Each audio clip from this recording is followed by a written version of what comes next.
Hvala vam. Pridružujem se čestitkama. Na član 11. amandman je podneo narodni poslanik Tomislav Janković. Da li želite reč? Izvolite. Da, hvala.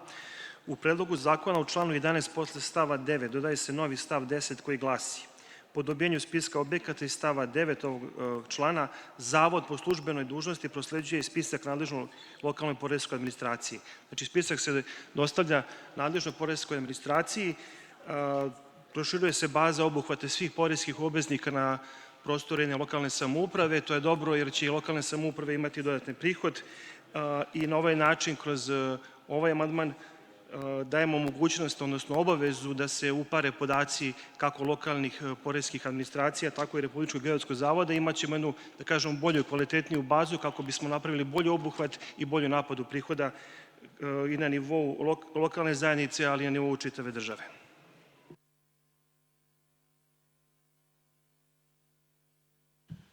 Hvala vam. Ovaj predlog amandmana je prihvaćen i postao je sastavni deo Predloga zakona. Na član 12. amandman je podneo narodni poslanik Tomislav Janković. Da li želite reč? Izvolite.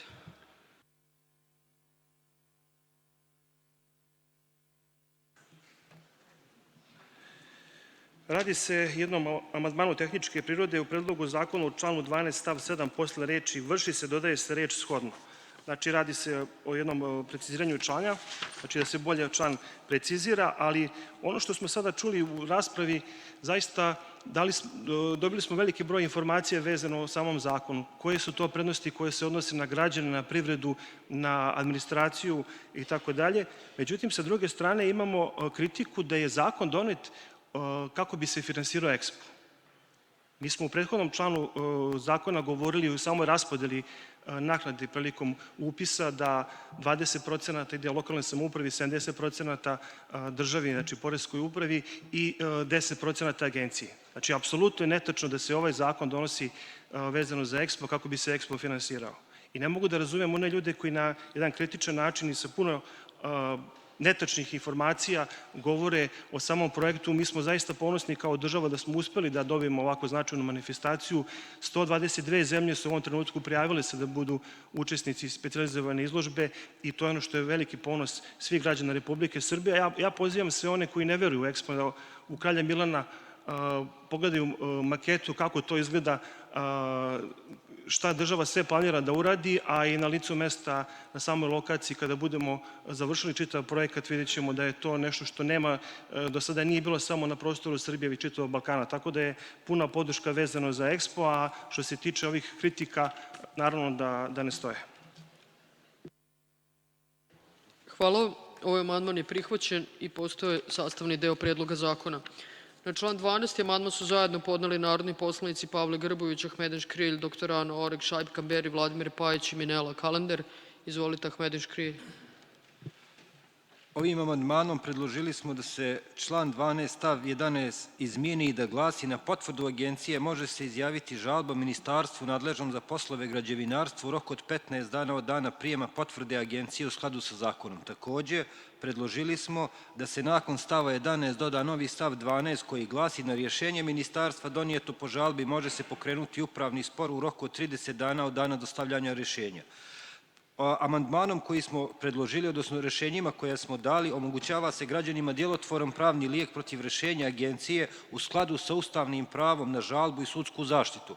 Ovim amandmanom mi u Zakon o posebnim uslovima za evidentiranje i upis prava na nepokretnostima vraćamo jedinstvo pravnog poretka i naš amandman ovaj zakon usklađuje sa Ustavom Republike Srbije i Zakonom o opštem upravnom postupku, jer garantuje pravo na žalbu u upravnom postupku, čime se jača pravna sigurnost i povjerenje građana, a otklanja očigledne nedostatke koje ovaj zakon u ovom segmentu ima. Hvala. Hvala vama, poslaniče. Na član 12. amandman su zajedno podneli narodni poslanici poslaničke grupe Srbija centar SRCE. Reč ima Tatjana Marković-Topalović. Izvolite. Hvala vam. Uvažena predsedavajuća, uvaženi poslanici, građani Srbije, pažljivo sam poslušala vaš amandman, praktično se slažemo sa tim. Naime, u članu 12 stav 11 trebao bi da se menja i da glasi: na potvrdu agencije ne može se izjaviti žalba, protiv potvrde agencije može se pokrenuti upravni spor. Znači, mi vam opet naglašavamo da pravo na pravni lek je garantovano Ustavom i to članom 36 stav 2. Time ste eliminisali praktično Ustav. Ovako predloženim rešenjem ukida se pravo na pravni lek, a lice se upućuje na vođenje nedefinisanog stvarno pravnog spora pred sudom opšte nadležnosti. Takvo rešenje je protivustavno. Dakle, mi još jednom skrećemo pažnju da jedna grupa ozbiljnih, visoko kvalifikovanih pravnika Srbije centra upozorava da ovaj zakon uvodi mogućnost da zainteresovano lice ponovo vodi sudski postupak u istoj pravnoj stvari, povodom koje je već doneta presuda, čime se krši načelo ne dva puta o istom, ne bis in idem. To je postulat ključnog sistemskog zakona u zakonodavstvu. Takođe bih se samo kratko osvrnula i referisala na govor mog kolege Kozme. Vi zaista imate 4.800.000 objekata koje niste evidentirali. Pa kako znate da ih ima 4.800.000 ako nisu evidentirani? Znači, vi ste to ipak nekako uradili i vi znate da imate raskorak. Mislim da ste dužni građanima Srbije, a pre svega smatram da to treba da uradi ministarka Sofronijević, budući da ona ima kontinuitet od preko 20 godina. Od toga ste 10 godina u ministarstvu. Mislim da ste dužni odgovor građanima Srbije gde je ba zapelo. Jer je potpuno nekorektno, budući da vi ste jedna od retkih ministarki koja ima kontinuitet, da objasnite kako se desilo da za 10 godina vaše vladavine vi nemate praktično informaciju o 3.300.000 objekata. Hvala vam.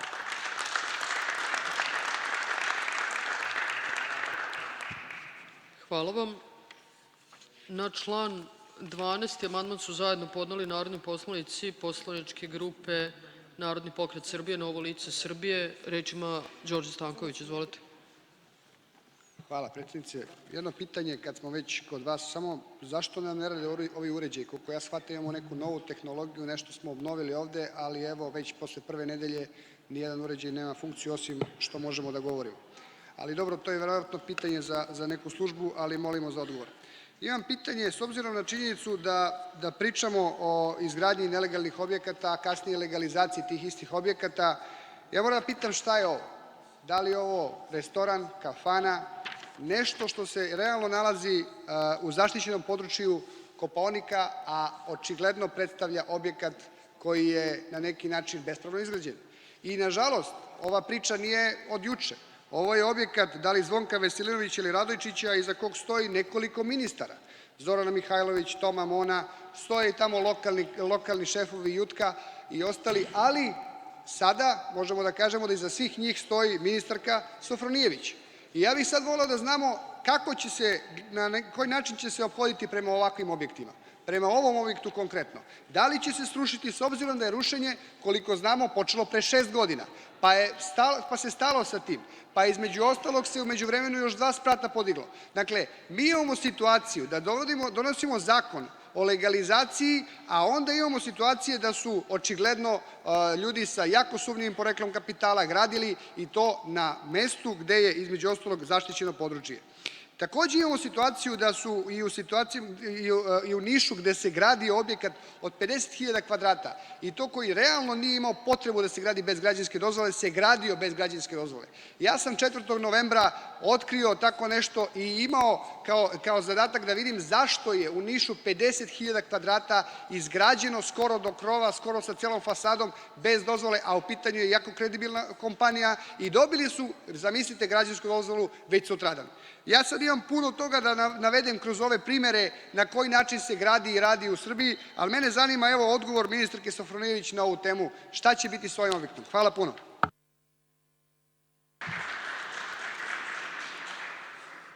Hvala vam. Na član 12. amandman je podneo narodni poslanik Dragan Stanojević. Izvolite. Poštovani, dakle, moj predlog amandmana je sličan ovome što su kolege govorili, to se tiče da na potvrdu agencije može da se izjavi žalba, a da takođe na rešenje ministarstva može da se pokrene upravni spor i tako dalje. Ali ovde hoću da kažem nekoliko drugih stvari.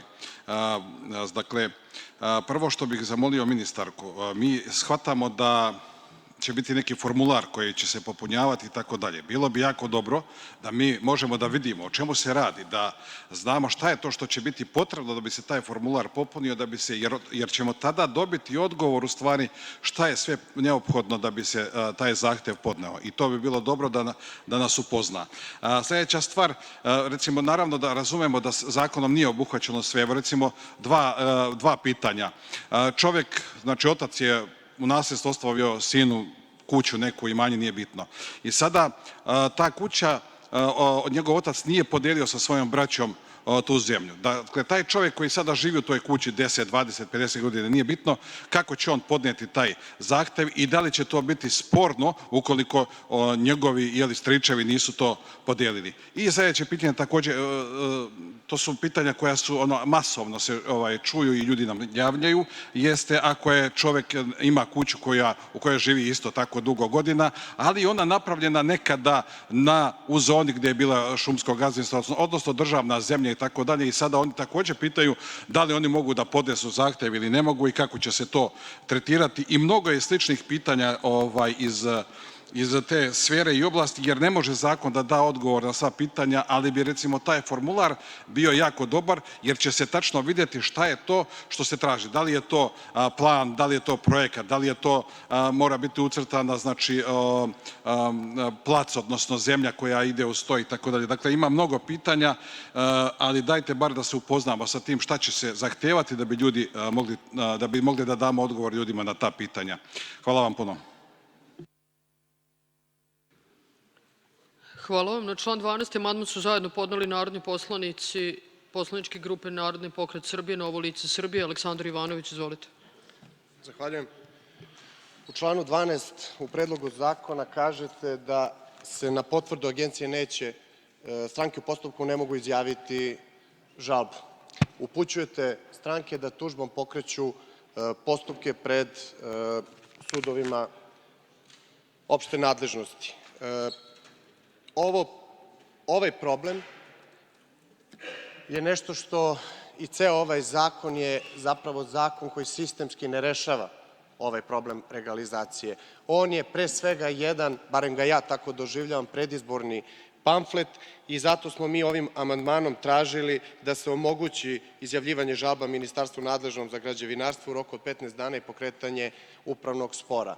Ovim načinom vi vršite dodatni pritisak na osnovne sudove, a ne znam da li znate da u mnogim sudovima širom Srbije, ako imate sreću, možete da zakažete 2 ročišta godišnje. Zamislite kakav će ovo dodatni pritisak izvršiti na sudove i organizaciju njihovog rada. Zamislite tek ako govorimo o 4,8 miliona novih objekata koje ćete registrovati u katastru. Koliko vremena će biti potrebno da se svi ti objekti registruju zapravo u katastru i reše ti slučajevi, ako uzmemo u obzir činjenicu da se trenutno tamo raščišćavaju predmeti koji su pre XY godina podneti. Dakle, ovo nije sistemski zakon, ovo nije zakon koji rešava problem ljudi, dovodite ih u zabludu da će nekom registracijom i plaćanjem iznosa od 100 evra rešiti svoj problem. Daleko su od toga, upućujete ih da 5 godina narednih rešavaju svoje imovinsko-pravne probleme, što će potrajati mnogo duže od tih 5 godina. I za kraj pitanje samo jednom ministarstvu nadležnom za građevinarstvo, da li su od izvesne privatne firme dobili donaciju softvera koji će podržati ovu vrstu registracije u skladu sa ovim zakonom i da li je sa istom firmom već ugovoren iznos za održavanje u iznosu od 40 miliona evra. Jer ako je to tačno, onda ste vi stvarno olimpijski šampioni da skupite novac na svakom ćošku. Zahvaljujem.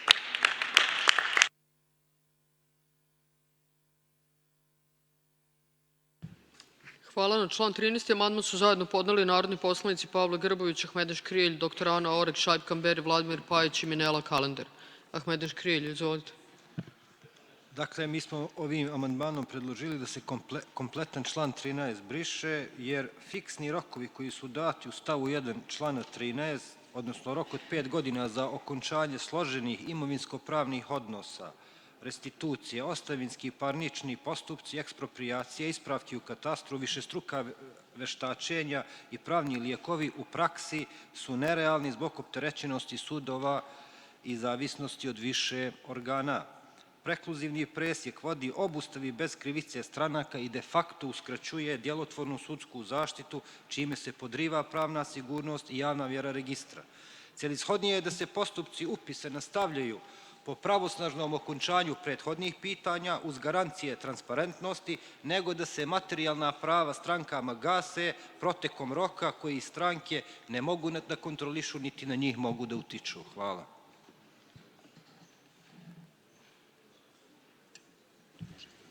Hvala vam. Reč ima narodni poslanik Stefan Kitanović. Izvolite. Poštovana predsedavajuća, dame i gospodo ministri u Vladi Republike Srbije, koleginici i kolege narodni poslanici, dragi građani, koristim priliku da najpre upravo sa ovog mesta čestitam našem srpskom narodu, našoj srpskoj listi, veliku pobedu na našem Kosovu i Metohiji. Sala u kojoj se nalazimo je mesto gde treba da se donose ispravne odluke, koliko god one nekad bile i teške, da se govori istinom i da se brani interes naroda. I danas, kao i prethodnih dana, govorimo o važnim tačkama dnevnog reda, važnim temama koje su suštinske i koje se direktno tiču naroda. Zato moramo govoriti jasno, odgovorno i ozbiljno. Imamo odlične predloge zakona i treba da ih podržimo. Treba da ih podržimo iz razloga što se iza svakog predloga, iza svake tačke stoji nečiji problem, nečija nada i rešenje.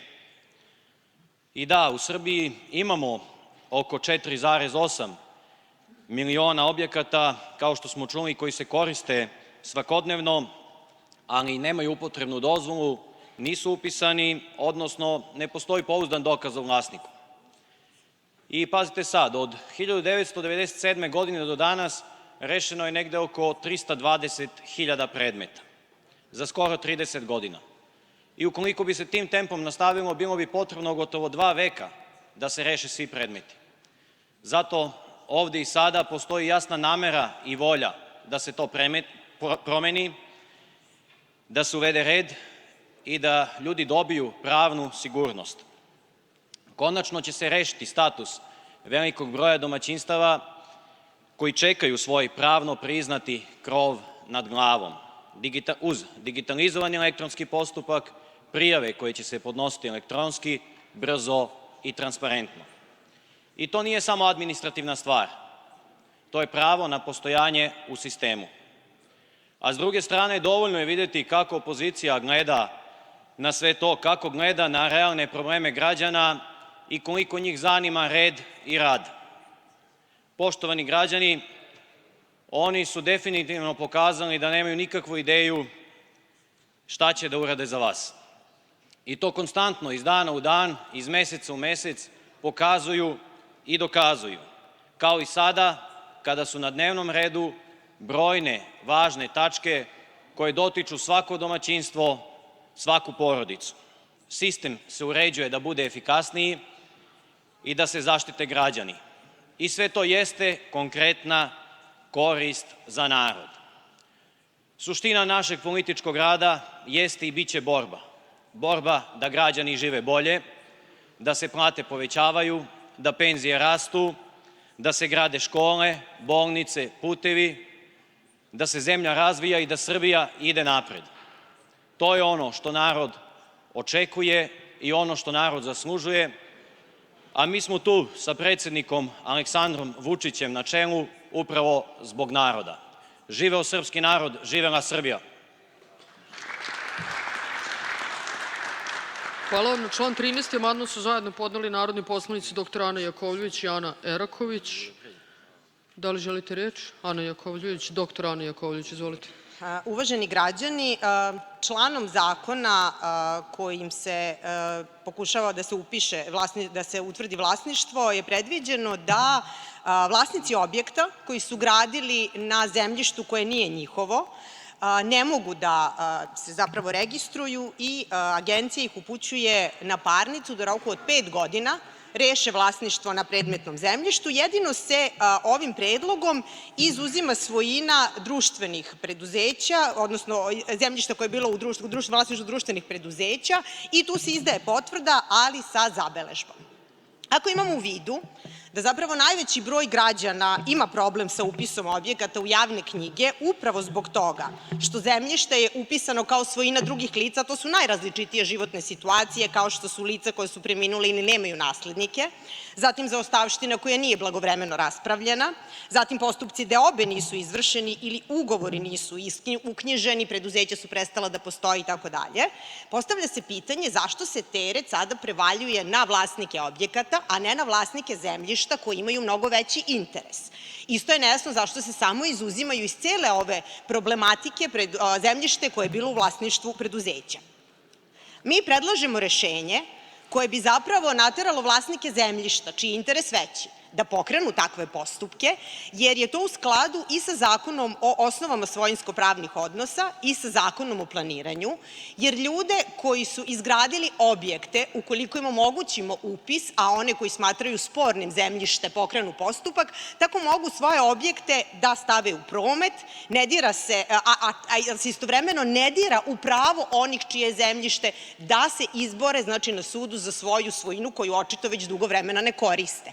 Tako da mi predlažemo da se umesto sa vlasnika objekata teret nekako dokazivanja prebaci na vlasnike zemljišta koji su dužni da imaju veću pažnju zato što imaju veći interes.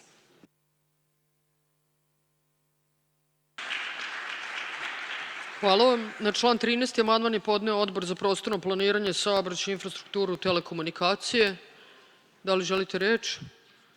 Svakako je ovaj amandman prihvaćen i postaje sastavni deo zakona. Na član 13. amandman su zajedno podneli narodni poslanici Ivana Rokvić, Uroš Đokić, Nenad Milojičić, Aleksandar Ivanović, prof. dr Snežana Rakić i Miloš Parandilović. Ivana Rokvić, izvolite. Hvala. Poštovani građani Srbije, Narodni pokret Srbije tražio je da se u ovom članu doda stav upis prava svojine nije moguć ukoliko nisu rešeni pravno-imovinski odnosi. Član 13 reguliše situaciju kada je objekat podnet za upis izgrađen na zemljištu koje je isključivo u privatnoj svojini drugog lica. Ako podnosilac prijave ne dokaže pravo na zemljištu, agencija ga upućuje da to reši u roku od 5 godina. 5 godina. Šta se dešava ukoliko ne reši u roku od 5 godina? Čak i da zanemarimo to što je ovaj zakon u koliziji sa opštim normama Zakona o osnovama svojinsko-pravnih odnosa i Zakona o planiranju i izgradnji objekta, podsetiću vas da sporovi sa imovinsko-pravnom problematikom pred sudovima u Srbiji traju znatno duže, a nekada čak i 10 godina. Obmana je da se ovim zakonom rešavaju problemi građana, jer problemi svih prethodnih legalizacija i jesu bili upravo nerešeni imovinsko-pravni status zemljišta, a on će nakon ovog zakona i dalje ostati. Dakle, umesto da država jasno reguliše odnos između zemljišta i objekta, ona praktično odlaže problem i legalizuje pravnu nesigurnost. U tom periodu zakon ne definiše precizno status samog objekta. Da li je on upisan privremeno, da li može da se koristi, da li vlasnik zemljišta ima ikakvu zaštitu. I to je pravna praznina. Dodatno, ako vlasnik zemljišta dobije spor, on ima pravo da zahteva uklanjanje objekta i to potencijalno i posle višegodišnjeg korišćenja. Time se otvara prostor za nove sporove, arbitraže, neizvesnost i umesto da zakon ponudi jasan, brz i pravedan mehanizam, on ponovo pravi haos. Dakle, član 13 ne rešava, već produžava pravne konflikte, ostavljajući građane u nesigurnosti. Hvala. Hvala vam. Reč ima narodni poslanik Đorđe Komlenski. Izvolite. Zahvaljujem, predsjedniče Skupštine, gospođo Brnabić. Ovaj amandman ne treba prihvatiti prosto iz jednog razloga, jer je zakon o kojem raspravljamo predvideo jedinu mogućnost koja može pomiriti upravo taj sukob svojinsko-pravnih odnosa i potrebe da se evidentira vlasništvo na pojedinim objektima. Što se tiče primedbi vezanih za rok od 5 godina, ako gledamo iz praktičnog ugla i ponašanja sudova u Srbiji, ja mogu da to na neki način i razumem. Ali pošto je sudstvo postalo nezavisno i samostalno, mi ipak ovde predstavljamo zakonodavni organ, pa gospoda iz sudova u budućem vremenu neka vode računa da onako kako je zakonodavac propisao, stvore uslove svojim radom i angažovanjem da se predmeti reše u tom roku ili neka snose direktno posledice, materijalno-pravne zbog svog nerada.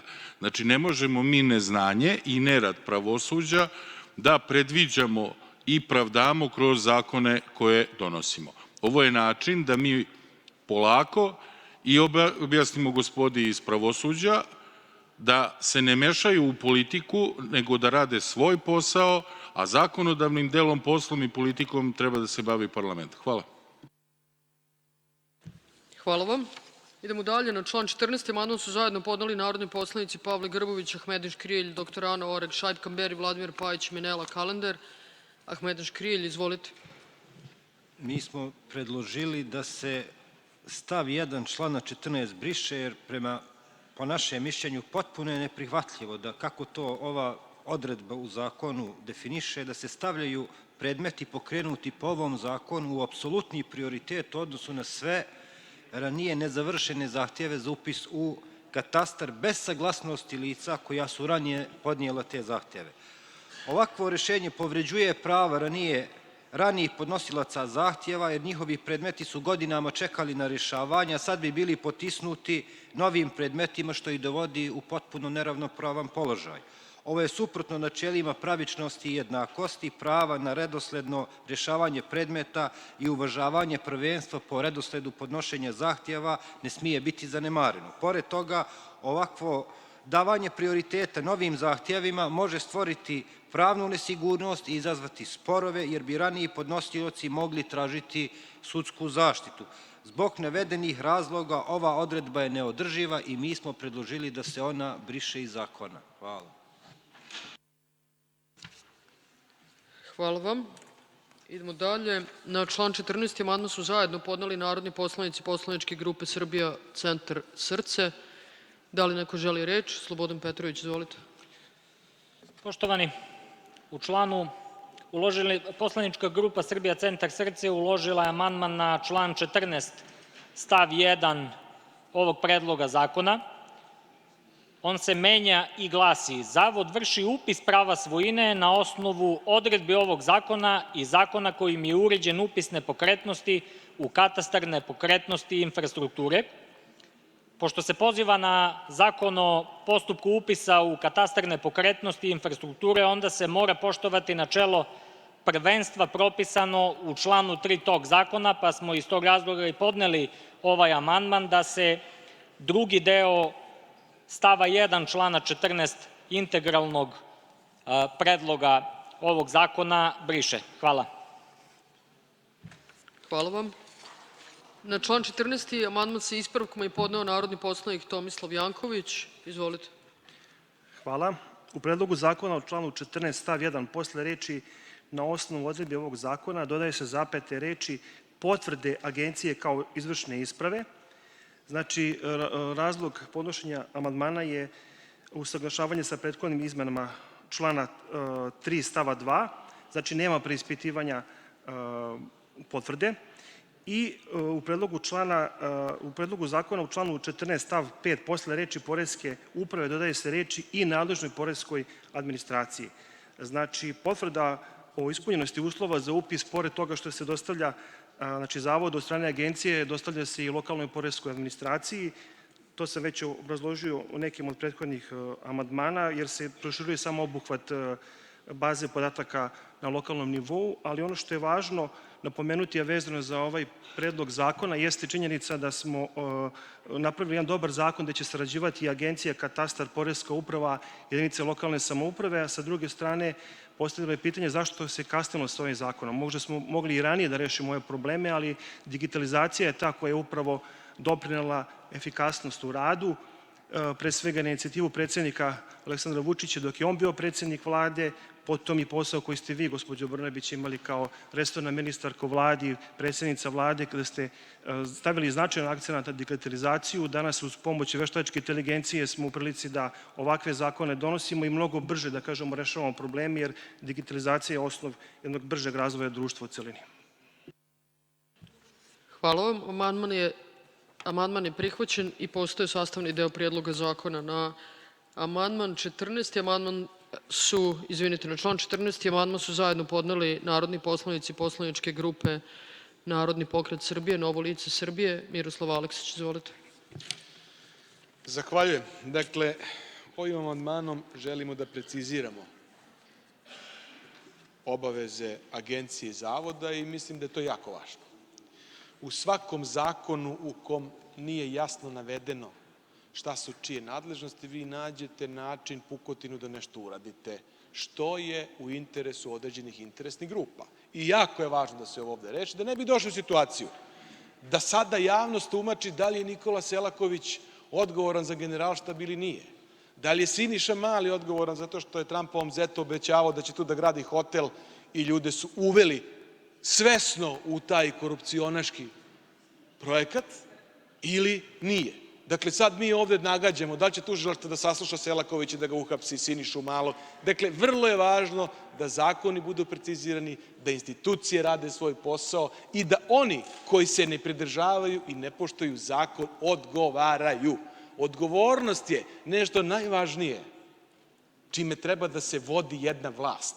A čini mi se da vi razmišljate da do te odgovornosti nikada doći neće i da neće niko nikada da sprovodi zakone, da neke institucije profesionalno obavljaju svoj posao, neki pojedinci u tim institucijama da budu birani, da budu profesionalci i mislim da ste posle ovolikih godina na vlasti, čini mi se, prenebegli nekako tu činjenicu. I stoga vas pozivam da usvojite ovaj amandman, ovo je više tehničko pitanje, ali ne samo tehničko, nego vrlo jasno definiše šta su obaveze agencije i zavoda. A što se tiče Nikole Selakovića, Siniše Malog, svih drugih ministara, pa i resorne ministarke koja je stala iz ovog zakona posle 20 godina bavljenja raznim građevinama, legalizacijama, ozakonjenjima u Vladi Republike Srbije, mislim da treba da podržite ovo što sam ja rekao zbog vas i zbog građana Srbije, ne zbog mene. Hvala.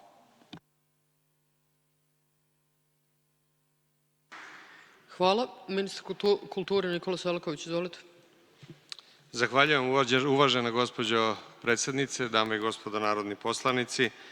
Kada se neko u svojim izlaganjima poziva na interes građana i da građani treba nešto da znaju i postavlja pitanje da li sam ja lično ili kolega potpredsednik Vlade i ministar finansija odgovorni, kako reče, za Generalštab, jedno podsećanje zbog građana Srbije. Za Generalštab i stanje u kome se on nalazi odgovoran je NATO. Država Srbija i njeni državni organi, one koji su izvršili to nepočinstvo, je pravnosnažnim sudskim odlukama osudila. Osuđeni su od Javijara Solane, kao tadašnjeg generalnog sekretara NATO, svi redom. Šta je zanimljivo? Pa zanimljivo je da su upravo ljudi koji su predstavnici bivšeg režima i koji danas žalopojno pričaju o toj ruševini u centru Beograda, da su upravo oni u toku svoje vlasti ukinuli tu pravnosnažnu sudsku odluku. Takođe je vrlo zanimljivo da je otprilike u slično vreme, kada je NATO rušio zdanje Generalštaba i Ministarstva odbrane, bombardovao i Maršalat na Dedinju. Da je taj isti Maršalat u vreme njihove vlasti, što bi naš narod rekao, dat za šerpu ribe, za potrebu izgradnje ambasade Sjedinjenih Američkih Država. Sad neko može da kaže, ali kakve to veze ima sa kulturnim nasleđem? Ima. Tom istom prilikom je suprotno važećim zakonima prekršena odluka Savezne vlade kojom je dvorski kompleks na Dedinju proglašen za kulturno dobro od izuzetnog značaja. Pa je onda od dvorskog kompleksa na Dedinju otrgnut deo kulturnog dobra i u paketu zajedno sa objektom Maršalata ustupljen za potrebe izgradnje ambasade Sjedinjenih Američkih Država. Dakle, kada neko želi da drži bilo kome pridike ili lekcije, mora prvo da pogleda samog sebe. Time su prekršene odredbe i odluke vlade i Zakona o kulturnim dobrima. Ja lično nemam nikakav problem bilo kada da budem saslušan niti da dam iskaz na poziv zvaničnih državnih organa. Nikada taj problem nisam ni imao. Da li su neki drugi spremni da daju iskaze po ovom pitanju? To je veliko pitanje. Ali je činjenica da se tada o zakonu ama baš uopšte brinulo nije. Dakle, prvo je neko ko je pravnosnažno osuđen, lišen te odgovornosti koja je sudski utvrđena. To je prva stvar.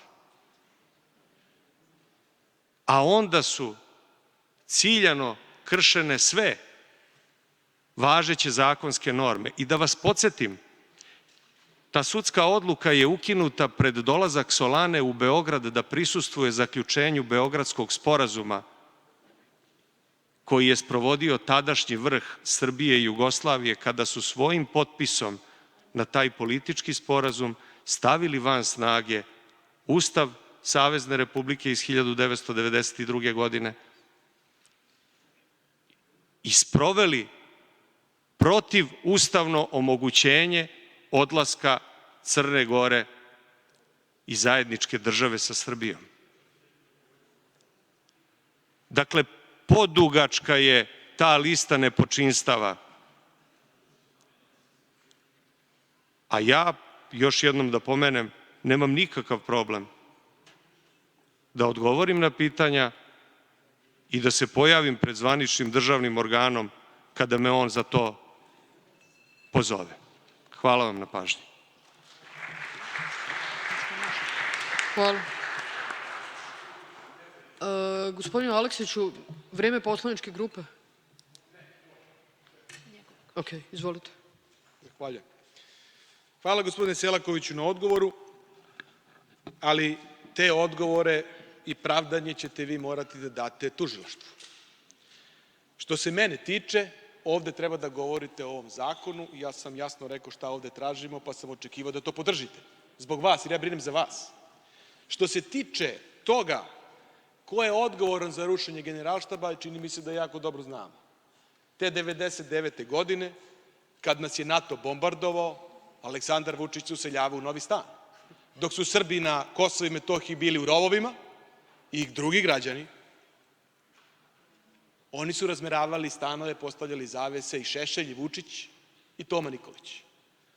Posle toga ste se setili da te ljude koji su naložili bombardovanje Srbije uzmete za vaše savetnike, poput Tonija Blera, na primer, ili Bila Klintona, koga je Aleksandar Vučić tapšao po ramenu, odnosno Klinton njega, i davao novac svih građana Srbije, ili Gerharda Šredera, koga ste doveli u Beograd na konvenciju Srpske napredne stranke. Pa gde ćete i kud ćete veće poniženje države Srbije i građana koji su bili žrtve od tog NATO bombardovanja? Na dan bombardovanja ste doveli Gerharda Šredera u Beograd i vi ćete nekome sada da pričate ko je patriota, ko nije. I uvek pođite od vas pre nego što krenete da upirete prstom u druge. Hvala.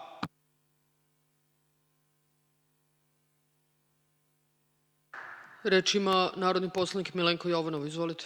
Dakle, samo zbog građana, vrlo kratko, mi smo ovde u ovoj sali, ja sam čitao upravo ta rešenja o tim stanovima i sva su iz 1998. godine. Daleko pre bombardovanja. A kada je čuo prošli put kada je ovo lagao, isti ovaj, on je rekao pa kakve to veze ima? Pa kad nema veze, ajde reci istinu za promenu. Što lažeš kad nema veze? Iz navike, iz potrebe. Što se tiče Blera i Šredera, nije tačno da su oni posle bombardovanja postali savetnici. Posle bombardovanja su bili optuženi. A onda ih je neko amnestirao. Ovi iz G17 su ih amnestirali. Amnestirali ih od bilo kakvog gonjenja i onda po kom osnovu više ti ljudi da budu gonjeni ili bilo na koji način proganjani u ovoj zemlji? Po kom osnovu? Po kom osnovu? Nema osnova. Prema tome, a što ste se slikali sa Solanom, što ste se slikali sa ovim, što ste se slikali sa onim, što ste dovekivali ovog, što ste dočekivali onog, ko sve nije dolazio od tih koji su bombardovali? I niko od tih vaših lidera nije rekao, pa neću. Prema tome, ajde, otkačite se te teme, jer nije tema. Vratite se na ono što je tačka dnevnog reda, ako imate šta da kažete, a nemate. I prestanite da lažete, ako je moguće. Ili vi već sada lažete iz navike.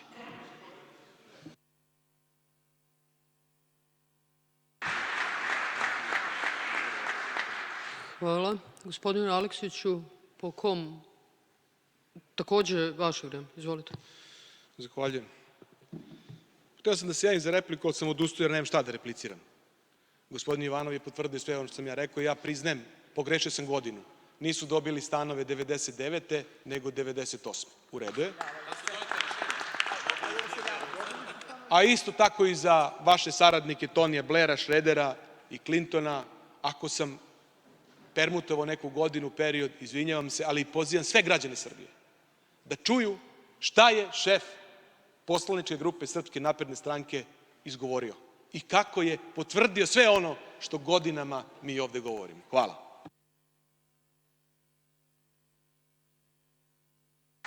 Milenko Jovanov, izvolite. Kao gost Demokratske stranke došao dvodnevnu posetu Beogradu na poziv predsednika Demokratske stranke Borisa Tadića 2007. godine. I tad je isto poslanik, ovako kao tadašnji poslanik, sedeo u Skupštini i bunio se protiv toga, pa nije. Bio na listi sa Borisom Tadićem, dobio mandat sa Borisom Tadićem na listi, ali mu to nije smetalo.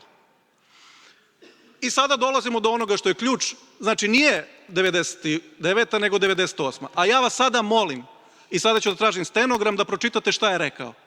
Dakle, dok su građani Srbije bili u skloništima, dok su građani Srbije ginuli pod bombama, neko je stavljao zavese i useljavao se. A sad kaže, pa nije baš tada, nego godinu dana ranije. Jer to je to isto.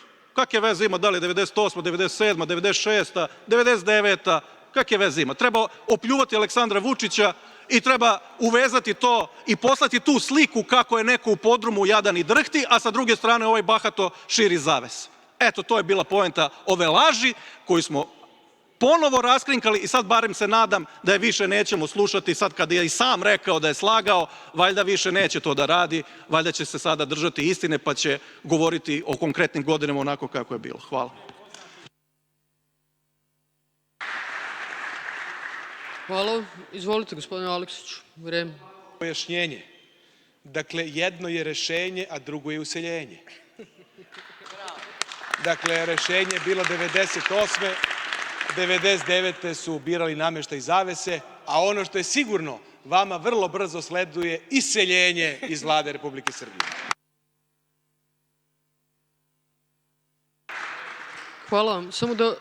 Samo da vas ispravim, Milenko Jovanov nije i nikada nije bio u Vladi Republike Srbije. Ne znam kako ćete ga iseliti odande, pošto čovjek nikada tamo nije bio.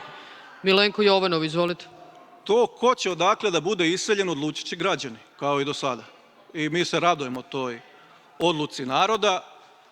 A čemu se vi nadate to i u šta vi verujete i šta vi očekujete da se desi, vidjet ćemo da li će i da se desi. Ono što sada imamo prilike da vidimo u javnom prostoru, to je da se iseljavanje sprema vama. I da se vi ne borite da budete vlast, nego da ostanete makar parlamentarna opozicija. To je otprilike vaša, osim ovih koji idu da kao ćaci da gledaju fudbal u Leskovcu, oni će ostati verovatno i dalje u kancelarijama, samo vidjet ćemo gde i čim. Ali ono što je, a hoćete vi da izađete, pošto kažu raspišite izbore, hoćete vi da izađete na te izbore? A hoćete vi da izađete na te izbore? A hoćete vi da izađete na te izbore ako ih raspišemo? Pa evo, nema odgovora na pitanje da li će da izađu na te izbore. A naravno da ćete da izađete na izbore. Drugo pitanje, a sa kim ćete da izađete na izbore? Pa interesuje me. Ako date zadovoljavajući odgovor, možda vam i raspišem. Pa morate, znate, kad od nekog nešto tražite, morate da date podatke tom od koga nešto tražite. Znači da kažete mi ćemo da izađemo na izbore, pa s ovim ćemo da izađemo na izbore, pa tako dalje. Pa nas možda ubedite da je vreme da vam raspišemo izbore. A ne ovako raspišite izbore. Pa čekaj da vidimo da li ćemo da raspišemo ili nećemo da raspišemo. Ali ovo već obećava. Znači izlazite na izbore, to mi je bitno. To je važno. Šta ćete da bude na tim izborima, kako ćete da prođete, to ćete da vidite. U svakom slučaju, ko će koga da iseljava, vidjet ćemo, ali ono što znam sigurno, da mnoga od ovih lica koje sad trenutno gledam, nećemo gledati u sledećem sazivu, ne zato što ja neću biti tu, nego zato što oni neće biti tu, a bit će neki drugi, za sada anonimni, kada budemo saznali konačno njihova imena, vidjet ćemo i mi lica. Hvala. Hvala. Reč ima narodni poslanik Marinika Tepić, izvolite. Zahvaljujem. Vreme ovlašćenog i radi građana, samo i radi istine. Građani Srbije treba da znaju da Toni Bler i dalje radi za vlast Aleksandra Vučića. To što se prikrivaju kanali plaćanja, to ćemo razotkriti, ali ovde odgovorno tvrdim da Toni Bler sa svojom agencijom i dalje radi za Aleksandra Vučića i njegov režim. To je tačka 1. Druga stvar, ovde nam drži pridike ministar Selaković, žao mi je što je pobegao sada iz skupštinske klupe, valjda će se vratiti dok budem govorila, znači čovek za čijeg je mandata kao ministra pravde izvršen slom pravne države rušenjem u Hercegovačkoj u Savamali. Tada je počeo slom pravne države. Sa fantomima, sa idiotima, kako ih je nazivao Aleksandar Vučić, a posle zataškavao i prikrivao, sa vezanim ljudima, od kojih su posle i preminuli neki. To je ministar Selaković. Bolje ovde da nam odgovori šta se dešava sa falsifikatom o Generalštabu, o kojem je u iskazu tužilaštvu govorio Goran Vasić, direktor nadležnog zavoda. I još jedna stvar za ministarku Sofronijević, nisam je baš čula ni od jutros. Sećam se kako ste igrali kolo u julu, kada se otvarala deonica autoputa i kada su svi jako brinuli, naročito zbog tunela Munjino brdo. Sećam se vašeg neizdrža, kako bi rekli, zasviralo kolo, vi rekli predsjedniku jao ne mogu da izdržim, pa zaigrali. To nije vaš posao. Imamo 3 ozbiljno povređene žrtve u tunelu Munjino brdo juče. Reč nismo o tome čuli. Upozoravalo se koliko je rizično otvarati makar i privremeno, bez i jednog adekvatnog papira, da je saobraćaj bezbedan. Očekivala sam da ćete nešto reći o tome. Igrao je i Selaković i on je cupkao, ako se dobro sećam, jel? Tamo u Srpskoj naprednoj stranci. Pa sve vodi, pa kec, pa sve bitan. A ovamo falsifikatima hoće da rešava Generalštab. I tu je po meni, a vi to bolje znate od mene, sigurno sam, ne toliko sporno ono što se planira izgraditi, nego zemljište u srcu Beograda, ekstremne vrednosti. To je ono što je plen onih koji su smislili ovo nepočinstvo i kriminal. Zemljište na kome se nalazi Generalštab, a ne sama zgrada kao takva. Hvala. Hvala. Molim vas da ne dobacujete. Milenko Jovanov. Slom pravne države desio se 2009. godine, kada je u reformi pravosuđa u organizaciji Demokratske stranke na opštinskim odborima odlučivano ko može, a ko ne može da bude sudija, ko može, a ko ne može da bude tužilac, ko može, a ko ne može da obavlja bilo kakvu poziciju u pravosuđu. Čitali smo ovde o tome kako su izgledali ti izveštaji, pa kaže, ne znam, bio blizak ovoj stranci, bio blizak onoj stranci, sad je naš, može da prođe, ovaj može, ali žena mu je protiv nas i tako dalje. Tako su izgledali ti izveštaji. I o tome nisam govorio ja, o tome govorila i Venecijanska komisija i svi živi koji su imali ikakve veze sa analizom onoga što je urađeno. To je bilo demoliranje pravosuđa. Zašto je to demoliranje pravosuđa urađeno? Pa da lopovi ostanu na slobodi umesto da odgovaraju. I kada padnu sa vlasti da ih niko ne goni. Jer nisu oni njih birali da ih gone, nego da ih ne gone. I onda nam ajde da biram reči, onda nam ti ljudi koji bi u svakoj državi bili iza rešetaka, danas drže moralne lekcije o tome kako se treba boriti protiv korupcije i tako dalje i tako dalje. A ne znaš ko je od koga korumpiraniji. Ne znaš ko je od koga veća lopuža i više odneo od ove zemlje i oteo od ovog naroda. Ali tužilaštvo je reformisano da to zataška. Sudstvo je reformisano da to ne radi, da ih ne kažnjava. I onda kad im pričate o tome, oni kažu, a što nas ne gonite? Pa ne gone ih oni koje su oni izabrali da ih ne gone. I to vam je demoliranje pravnog sistema i kompletnog pravosuđa u ovoj zemlji. I zato sam siguran da ćemo u nekom narednom periodu morati da se tim problemom pozabavimo i ispravimo ono što su uradili u prethodnom periodu, budući da se jedan deo pravosuđa ne samo stavio u službu pojedinih ljudi i pojedinih stranaka, nego i u službu stranih interesa i za interese stranaca saučestvuju u rušenju sopstvene zemlje. Ako se ova država odrekla, a odrekla se uticaja na pravosuđe, nijedna druga strana država ne može da ima uticaj na naše pravosuđe. I onaj ko to pokušava da uradi, mora da odgovara na ovaj ili onaj način u skladu sa Ustavom, u skladu sa zakonima, u skladu sa svim pozitivno pravnim propisima, ali da strane države utiču na to šta će i kako će da radi pravosuđe u zemlji, taj film u Srbiji ne može da se gleda. Hvala. Hvala. Marinika Tepić, vreme poslaničke grupe. Pa replika, zaista ne postoji ni jedan jedini osnov. Molim? Replika oko reforme pravosuđa.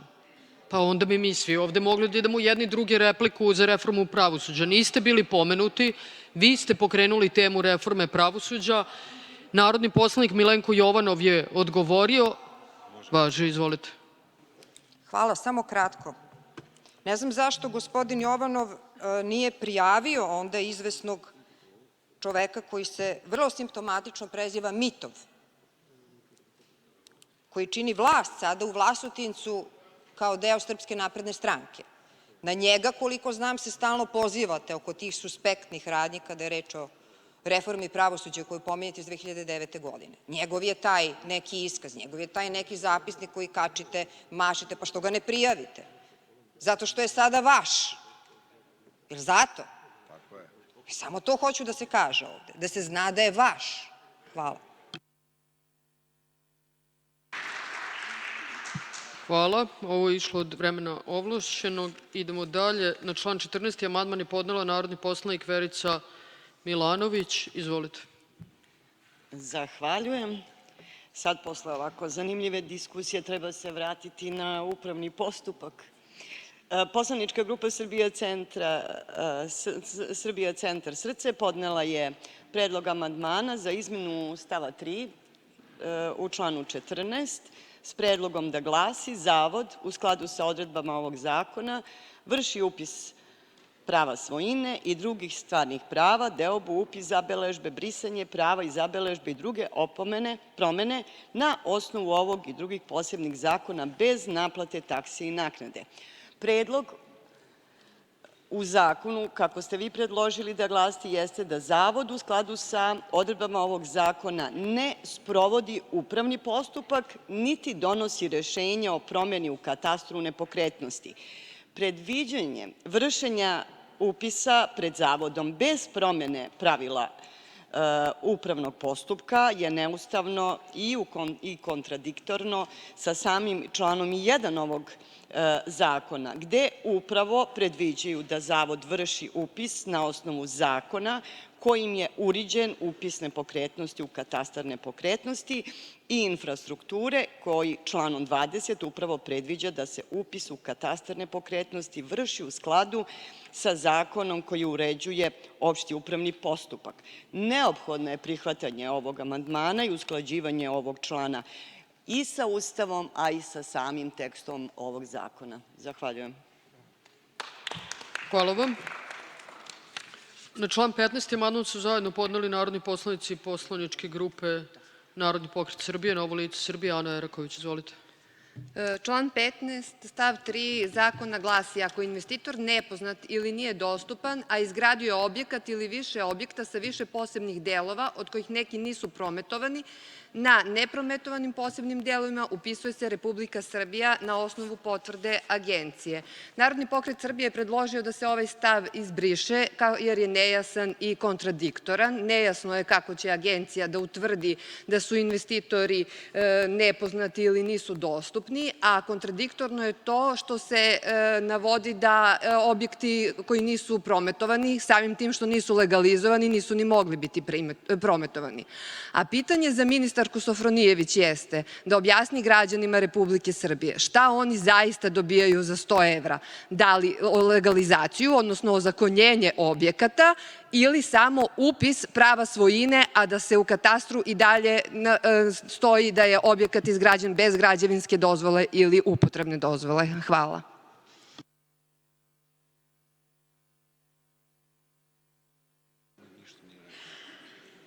Hvala. Idemo dalje. Na član 16. amandman su zajedno podneli narodni poslanici Pavle Grbović, Ahmedin Škrilj, dr. Ana Org, Šaip Kamberi, Vladimir Pajić, Minela Kalender. Ahmedin Škrilj, izvolite. Dakle, naša poslanička grupa je stava da član 16 treba da se briše, jer brisanjem ovog člana sprečava se stvaranje novih katastarskih parcela po osnovu ovog zakona koji nisu usklađeni sa postojećim planskim dokumentima. Na ovaj način štite se autoritet i ažurnost postojećih katastarskih evidencija, čuva se kontinuitet prostornog planiranja i poštuju dosadašnji napori uloženi u uređenje zemljišta. Uklanjanjem člana 16 izbegava se potencijalno narušavanje principa planske discipline i obezbeđuje pravna sigurnost. Hvala.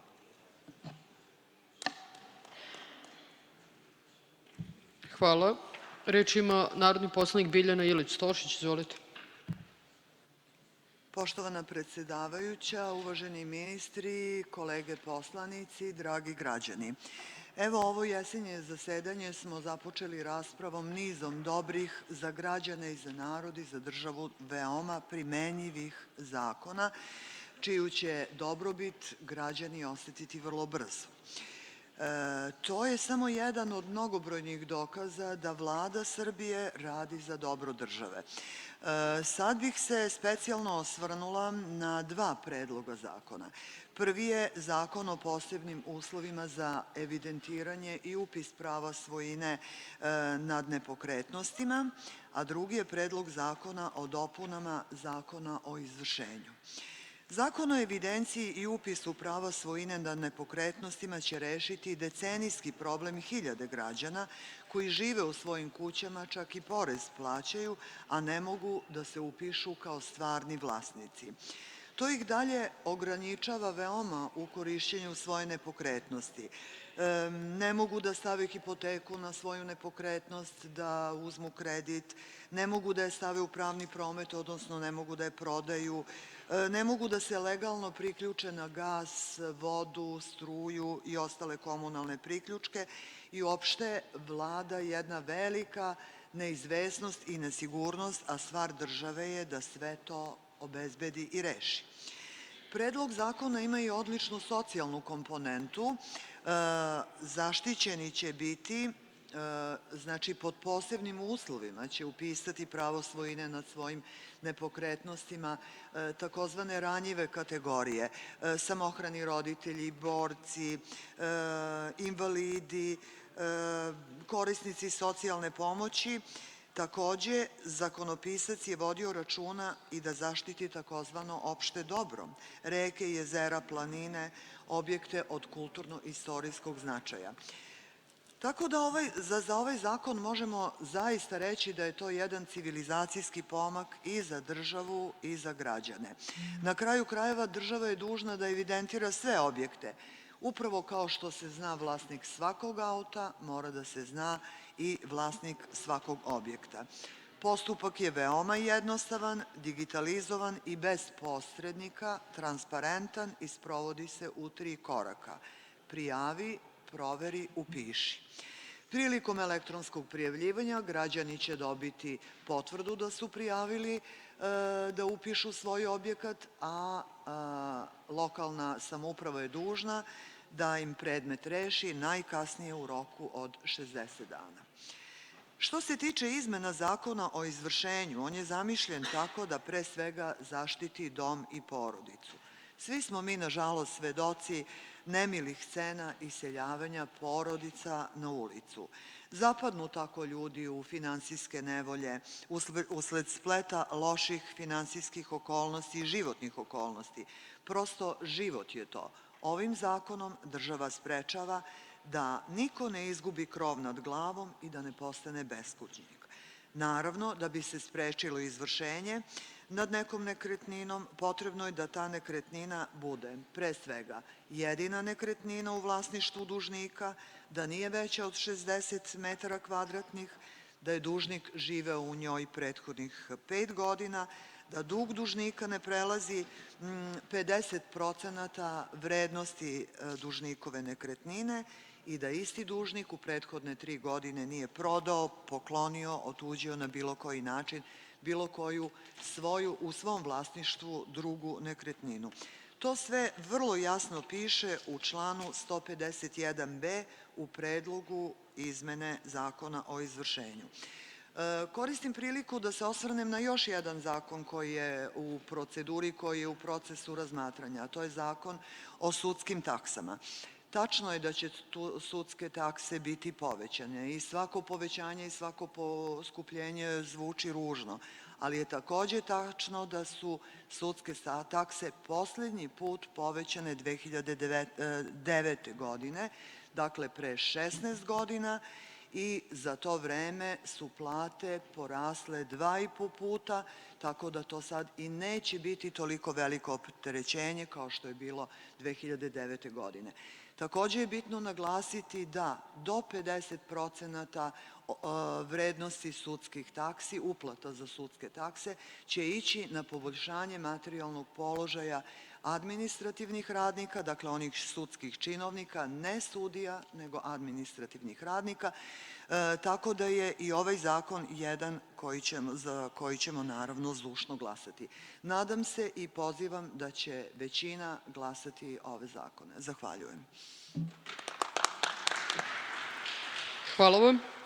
Na član 16. amandman je podneo Odbor za prostorno planiranje, saobraćaj, infrastrukturu i telekomunikacije. Da li neko želi reč? Ovaj amandman je prihvaćen i postao je sastavni deo Predloga zakona. Na član 16. amandman je podneo narodni poslanik Tomislav Janković. Izvolite. Zahvaljujem. Pre nego što ga obrazložim, mora se vratiti malo na diskusiju prethodne govornice iz opozicije koja kritikuje ministarke i ministre kako igraju kolo nekim svečanostima. Pa običaj našeg naroda kad se radi i kad se gradi da se na jedan svečan način nešto i obeleži. I prosto kritikovati ministre da narodni ministri igraju narodno kolo, to je zaista smešno. A sa druge strane imamo i tu istu opoziciju koja odaje počast i pijetet prema nastradalima u Novom Sadu i to radi više puta, svaki put kada se okupe i posle toga pravi žurke. Znači, nevjerojatna stvar. Ali dobro, da se vratimo na zakon i na član 16 zakona koji propisuje situacije u kojima se vrši formiranje katastarske parcele. U predlogu zakona u članu 16 stav 5 posle reči primenjuju se pravila, dodaju se reči ovog zakona koje se odnosi na upis prava svojine na objektu. Amandman se predlaže iz razloga da se za objekat, odnosno za objekte koji se nalaze na više parcela primenjuju pravila o pravu svojine na objektu i ne formira se nova parcela, naravno ovo je slučaj ukoliko je podnosilac vlasnik ili suvlasnik. Mislim da je sasvim dovoljno rečeno u obrazloženju, jer samim tim se skraćuju rokovi i troškovi prilikom čitavog postupka. Zahvaljujem. Hvala vam. Ovo je amandman prihvaćen i postao je sastavni deo Predloga zakona. Na član 16. amandman je podnela narodni poslanik Verica Milanović. Izvolite. Zahvaljujem. Poslanička grupa Srbija Centar Srce smatrala je da ovim predloženim amandmanom treba definisati pravo službenosti prelaza do objekta.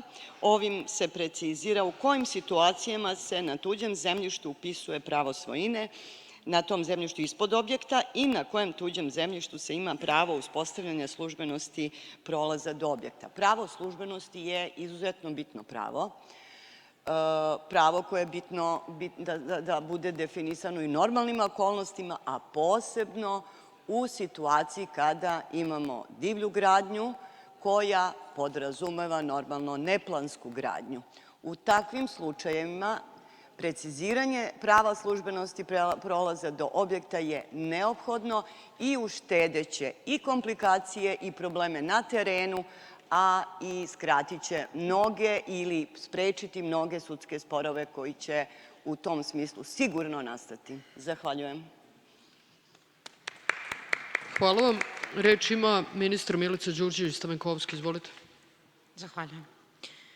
Poštovana predsednice Narodne skupštine, narodni poslanici, kolege ministri, želela bih da u svega nekoliko minuta kao resorni ministar koji se bavi socijalnom politikom i koji je zadužen za zaštitu prava socijalno osetljivih grupa, pružim podršku ovom zakonu koji je kolokvijalno već se uvrežio u narodu kao zakon pod parolom svoj na svome. Mislim da je ovo prilika da posle više godina, a usudit ću se da kažem i više decenija, građani Srbije izađu iz birokratskih lavirinata i steknu pravo na sopstvenu imovinu, na sigurnost i na socijalnu pravdu. Ovaj zakon, pored velikih i značajnih posledica za pravni i ekonomski sistem Republike Srbije, direktno utiče na položaj socijalno osetljivih kategorija našeg stanovništva. Navešću jedan ličan primer. Ja sam rođena u Kaluđerici koja je pre rata imala svega 100 kuća, govorimo o Drugom svetskom ratu, gde su živeli uglavnom starosedeoci. Tokom 90. godina mi smo gledali kako pristižu ljudi iz Republike Srpske Krajine, sa područja Bosne i Hercegovine, iz današnje Republike Srpske, nekoliko godina kasnije i sa Kosova i Metohije, i reč je o ljudima koji su bili prinuđeni da napuste svoja vekovna ognjišta i problem legalizacije upravo nastaje i tada, jer najveći broj objekata koji danas nema rešeno ovo pitanje je upravo podignut u tom periodu. Država je tada nastojala da omogući da ponovo izgrade svoje domove, svoje kuće, kako bi imali sigurnost i krov nad glavom.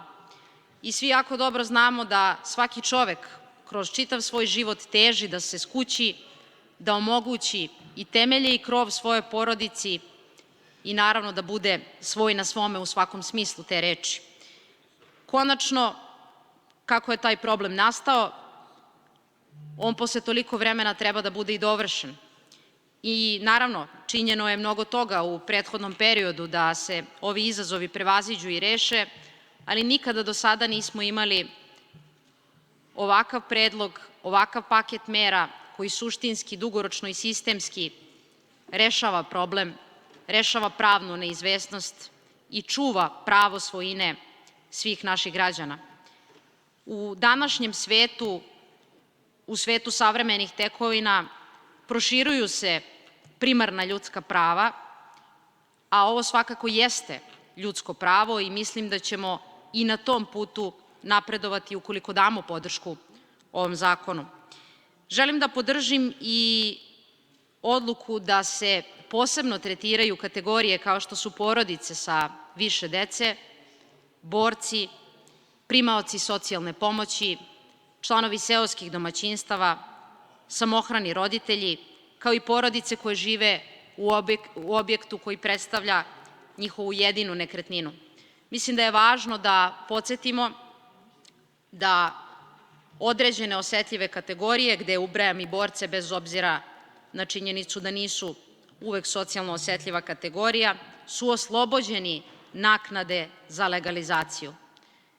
I samim tim će to biti podstrek da se što pre prijave i što pre reše pravnu nesigurnost sa kojom su suočeni. Mislim da će primena ovog zakona imati posledicu i da veći broj mladih ljudi na lakši način dođe do potencijalne nekretnine i ostvari prava koja su definisana Zakonom o kreditima za mlade.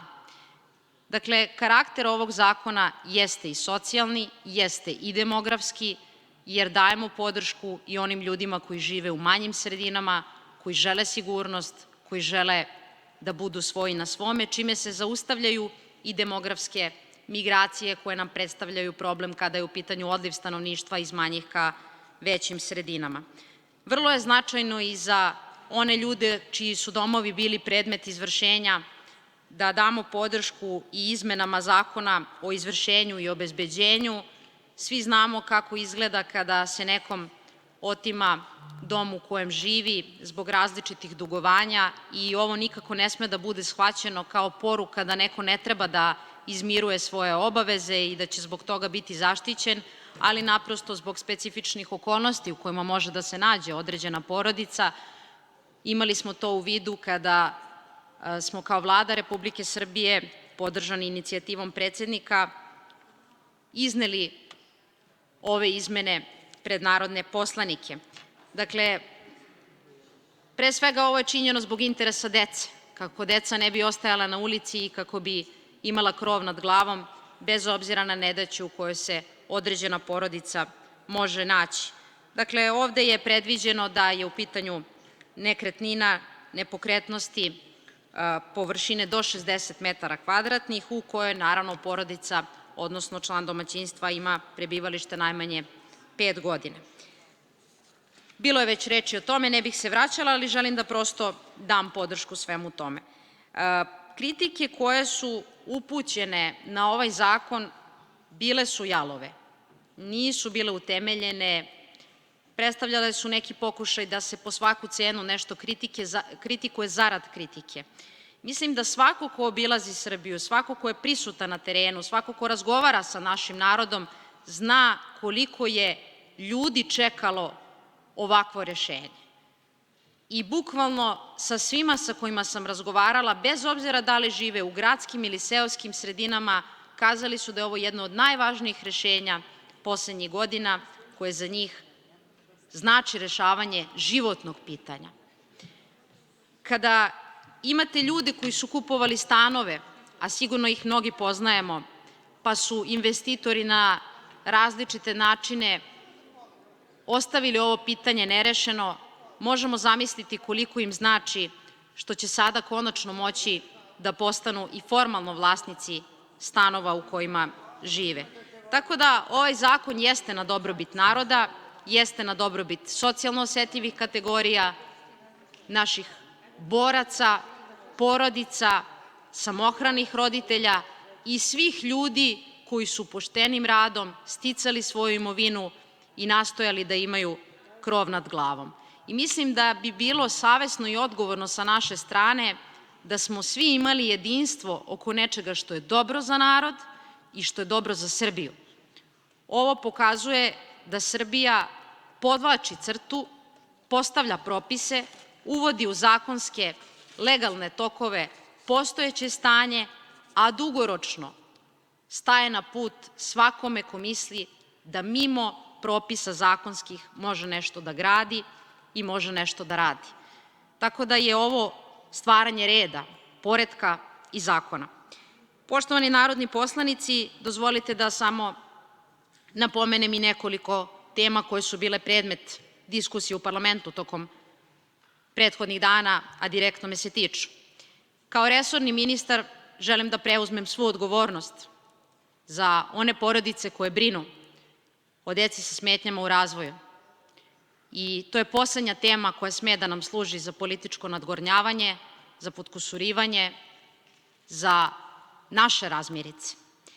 Mislim da ako želimo da neki zakon usvojimo, ako želimo da rešimo pitanja, probleme, izazove određene kategorije, onda se to radi nakon što se obavi jedan zaista sveobuhvatan dijalog, nakon što čujemo različita mišljenja.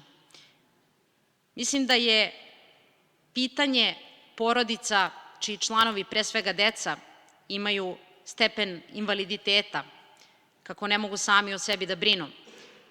Mislim da je to pitanje koje je najosetljivije za svako društvo. I ja zaista molim sve, a preuzimam najveću odgovornost za to, da ovu temu ne zloupotrebljavamo. A budite uvereni da ću kao resorni ministar zajedno sa svim svojim kolegama učiniti sve da se ovo pitanje reši na najpravičniji mogući način, ali tako što ćemo slušati potrebe roditelja, majki i očeva i tako što ćemo raditi u interesu dece.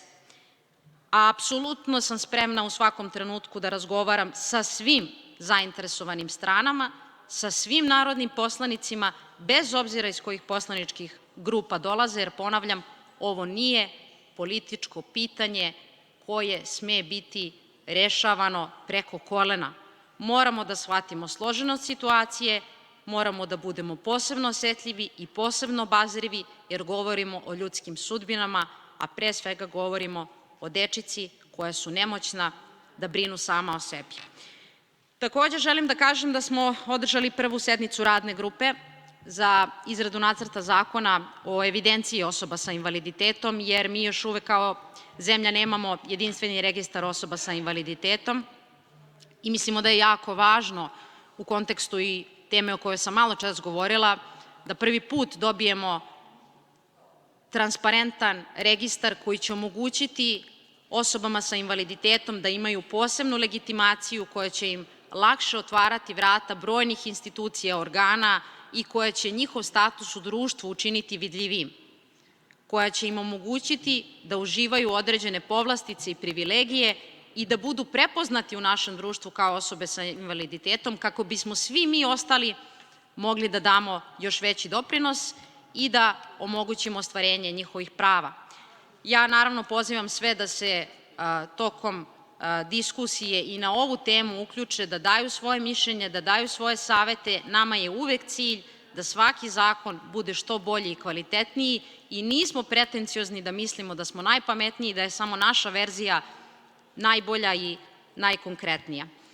Takođe želim da obavestim i kolege narodne poslanike da smo prošle sedmice imali prvi sastanak u takvom formatu u dosadašnjem funkcionisanju sistema socijalne zaštite, gde nismo pozvali samo direktore ustanova socijalne zaštite, niti smo pozvali samo direktore centara za socijalni rad, pozvali smo zaposlene u sistemu socijalne zaštite koji su kostur naše države, koji su srž borbe za obespravljene, za osetljive kategorije, za one ljude kojima je najteže i kojima je potrebna podrška države. I prvi put smo imali sastanak u takvom formatu gde smo saslušali njihove probleme, gde smo čuli njihova pitanja, pokušali da na svako pružimo odgovor i gde smo naveli da će biti ispravljena uredba koja je potom i usvojena na Vladi, koja je diskriminisala jedan deo zaposlenih u sistemu socijalne zaštite, čime ćemo tu nepravdu novom uredbom ispraviti od 1. januara 2026. godine, jer smatramo da je sistem socijalne zaštite značajan za jednu državu i da mora da bude efikasan i da kadar koji radi u sistemu socijalne zaštite treba da bude zadovoljan uslovima rada.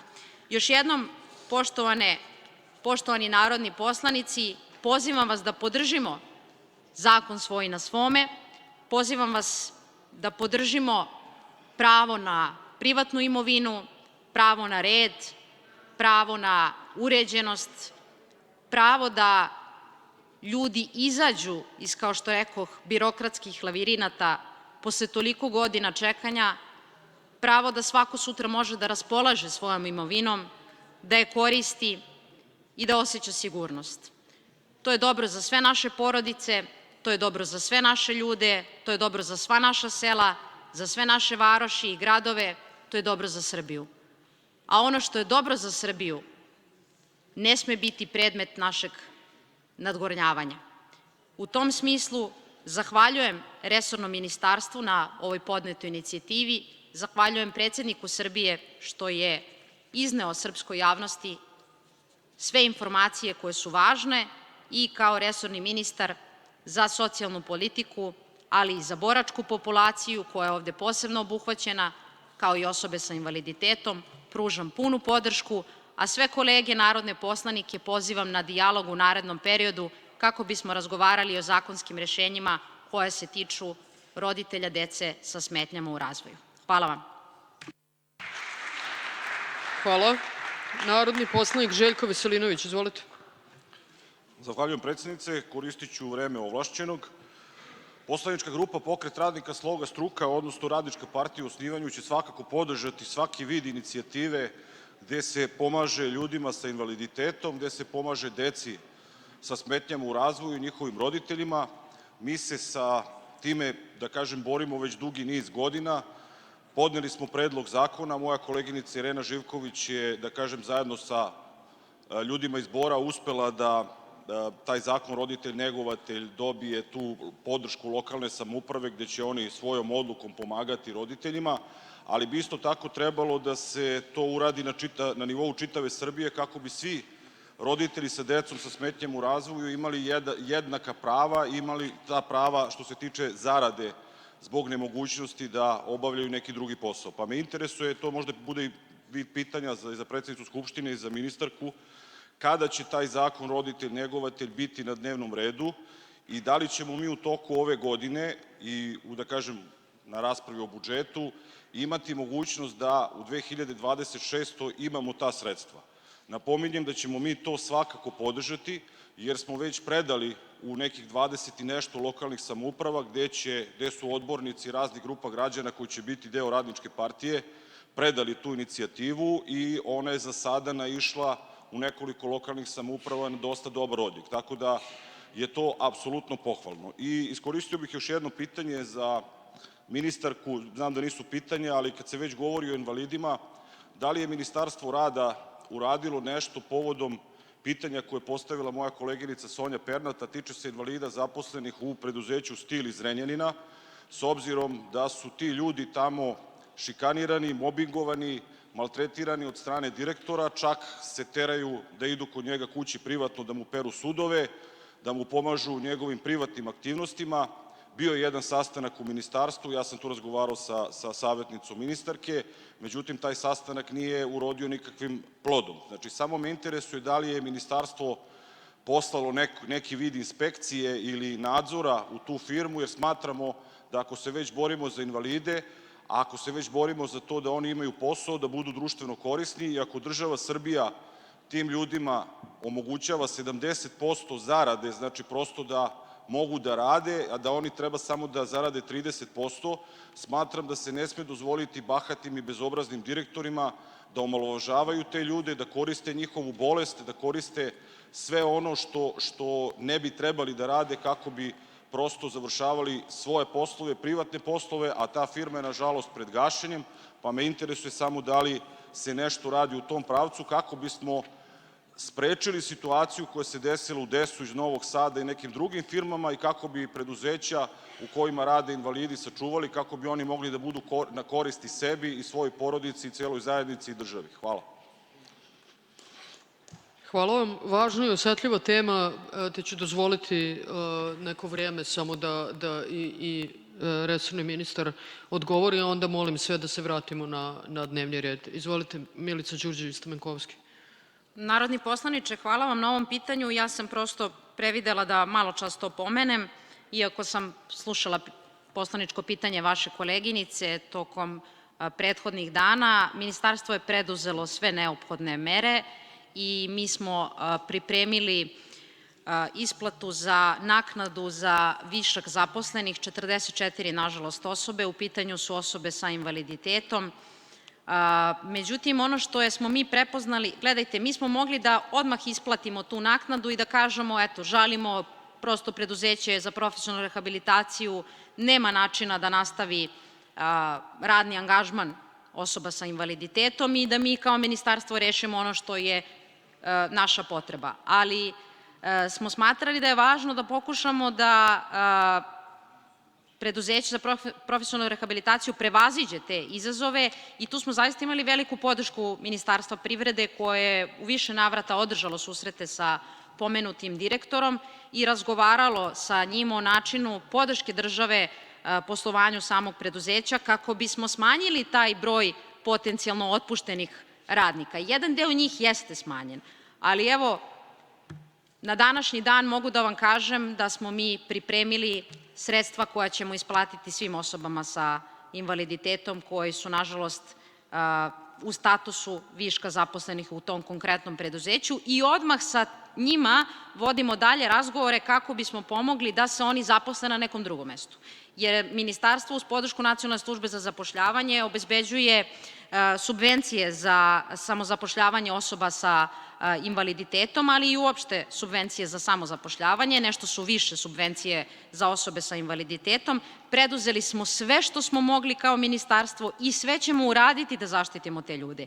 I kada kažem sve ćemo uraditi, to nije nešto na dugačkom štapu, to je koliko u toku ove nedelje, kada se finalizuje konačan presek samog preduzeća za profesionalnu rehabilitaciju, koje nam je, tu ste potpuno u pravu, slalo konstantno različite izveštaje. Dakle, u jednom trenutku njihove procene su bile veće, pa manje, pa veće, pa manje. Dakle, jedna, po mom skromnom sudu, neka se niko ne ljuti, neozbiljnost. Mi smo to prepoznali, zato se uključilo Ministarstvo privrede da naprosto malo utegne i rad samog preduzeća. I inicijativa vaša usmerena ka jedinicama lokalnih samouprava da one regulišu pitanje zakona roditelj-negovatelj. Gledajte, ja smatram da nije dobro kada delimo decu. I lično sam se uvek protivila, i to ne krijem, kada se u nekom gradu uvedu besplatni udžbenici, a u nekom ne. Iako to jeste inicijativa lokalne samouprave i lokalna samouprava ima prava da opredeli sredstva za takvu meru, iako neka druga susedna lokalna samouprava to nije učinila. Ali mi ovde treba da govorimo o sistemskom rešenju. Sistemsko rešenje nije rešenje u ovoj lokalnoj samoupravi imamo, u ovoj nemamo. Iako je dobro što je Bor jedan reprezentativni primer, kao jedna bogata opština koja danas vrlo dobro stoji i može sebi tako nešto da omogući, iako je bilo kritika da se u Boru loše živi. Evo, sama činjenica da Bor može da podnese takve budžetske efekte, dovoljno govori o kvalitetu života i standardu građana Bora. Ali, evo, pozivam i vašu poslaničku grupu, kao i sve druge poslaničke grupe, da razgovaramo u narednom periodu i da definišemo rešenje koje će biti na korist tih ljudi, a ne da bacimo neki predlog na sto, znajući da taj predlog nije dovoljno kvalitetno sročen, da on čak nije nešto što bi ni roditelji podržali, da bi to samo koristili kao udicu za političko prepucavanje. Dakle, nema mesta, po mom mišljenju, tu politizaciji. Dajte da razgovaramo, uvek sam tu, a što se tiče stila Zrenjanin, sve što je naša obaveza biće preduzeto i rešeno. Hvala vam. Hvala vam. Nastavljamo dalje. Na član 16. amandman su zajedno podneli narodni poslanici poslaničke grupe Srbija Centar Srce. Da li neko želi reč? Slobodan Petrović. Poslanička grupa Srbija Centar Srce uložila je amandman na član 16 stav 3 ovog predloga zakona. Dakle, u članu 16 stav 6 menja se i glasi: na katastarskoj parceli koja je formirana od zemljišta ispod objekta, sada dodajemo deo, na način predviđen članom 13 stav 1 ovog zakona, upisuje se pravo svojine u korist vlasnika objekta, dok se na katastarskoj parceli formiranoj od zemljišta na kome se ne nalazi objekat koji je predmet upisa po ovom zakonu ne menja prethodni upis prava svojine. Dakle, ovim se precizira u kojim situacijama se na tuđem zemljištu upisuje pravo svojine na tom zemljištu ispod objekta i na kojem tuđem zemljištu se ima pravo uspostavljanja službenosti prolaza do objekta. Hvala. Hvala vam. Na član 16. amandman su zajedno podneli narodni poslanici poslaničke grupe Narodni pokret Srbije, Novo lice Srbije. Reč ima dr. Ana Jakovljević. Izvolite.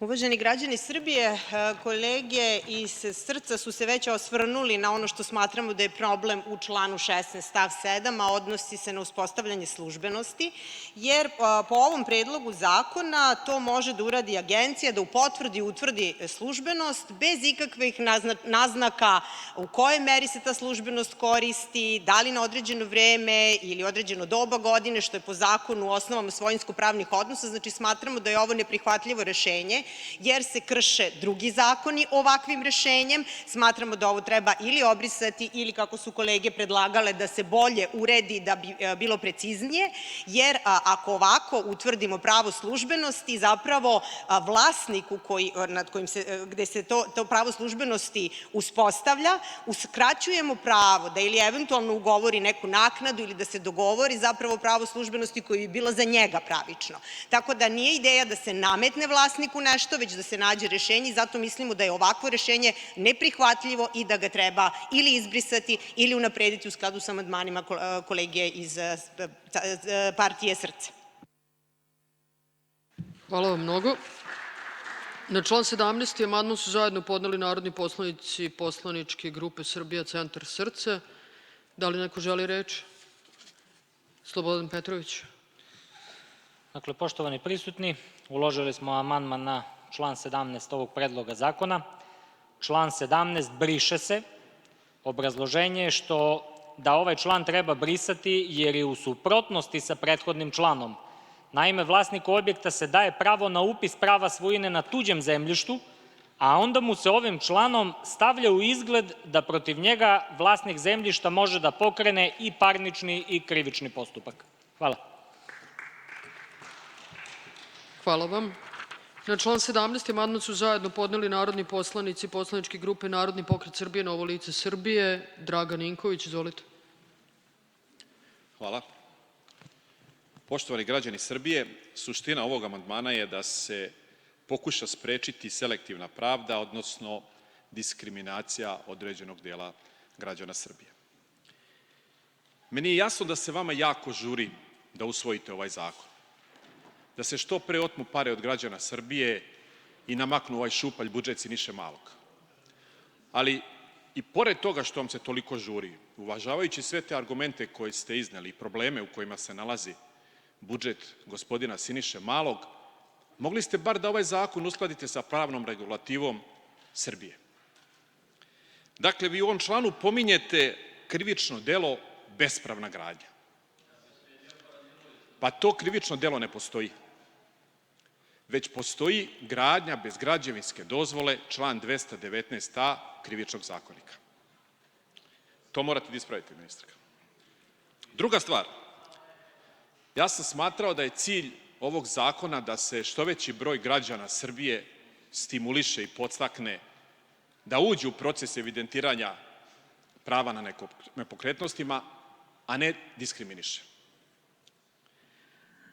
Iz tog razloga nema nikakvog smisla dozvoljavati ozakonjenje i istovremeno voditi postupak ili pokretati novi postupak protiv osoba koje su podneli zahtev za upis prava na nepokretnostima.